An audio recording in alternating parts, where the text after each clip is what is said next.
சித்த மருத்துவ பல்கலைக்கழகம் அமைப்பது தொடர்பான மசோதா 2022 ஏப்ரலில் சட்டமன்றத்தில் நிறைவேற்றப்பட்ட நிலையில் மசோதாவில் 4 மாற்றங்களை ஆளுநர் கோரியிருந்த நிலையில் கடந்த அக்டோபர் மாதம் மீண்டும் நிறைவேற்றப்பட்டது.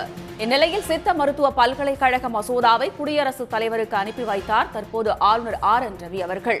சித்த மருத்துவ பல்கலைக்கழகம் அமைப்பது தொடர்பான மசோதா 2022 ஏப்ரலில் சட்டமன்றத்தில் நிறைவேற்றப்பட்டது. இது பற்றிய மேலும் விவரங்களை தருகிறார் நமது செய்தியாளர் கண்ணன். இது தொடர்பான முழு விவரம். நிச்சயமாக தமிழகத்தில் சித்த மருத்துவ பல்கலைக்கழகம் அமைக்கப்படும் என்று 2022 ஆண்டு தமிழ்நாடு முதலமைச்சர் MK ஸ்டாலின் சட்டப்பேரவையில் அறிவித்திருந்தார்.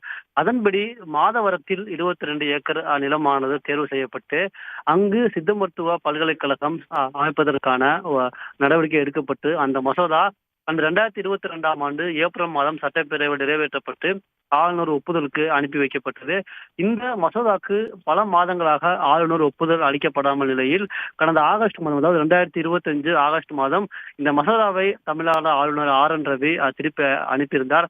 மேலும் அதில் 4 மாற்றங்களை செய்ய வேண்டும் என்று தெரிவித்திருந்தார். இந்நிலையில் இந்த சட்ட மசோதா கடந்த அக்டோபர் மாதம் நடைபெற்ற சட்டப்பேரவை கூட்டத்தொடரில் மீண்டும் தாக்கல் செய்யப்பட்டு நிறைவேற்றப்பட்டது. மேலும் இந்த சட்ட மசோதா தொடர்பாக ஆளுநர் தெரிவித்த கருத்துக்களை தமிழ்நாடு சட்டப்பேரவை முற்றிலும் நிராகரிப்பதாக தெரிவித்து சட்டப்பேரவையில் தீர்மானமும் நிறைவேற்றப்பட்டது. இந்நிலையில் இந்த சட்ட மசோதா கடந்த அக்டோபர் மாதம் நிறைவேற்றப்பட்டதை தொடர்ந்து உடனடியாக ஆளுநர் ஒப்புதலுக்கு அனுப்பி வைக்கப்பட்ட நிலையில் இந்த சட்ட மசோதாவை தற்போது குடியரசுத் தலைவருக்கு தமிழ்நாடு ஆளுநர் RN ரவி அனுப்பி வைத்துள்ளார்.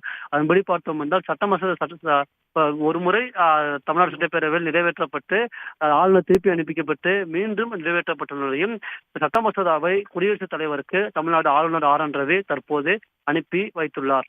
உடனுக்குடன் செய்திகளை தெரிந்து கொள்ள சன் நியூஸ் பெல் ஐகானை கிளிக் பண்ணுங்க.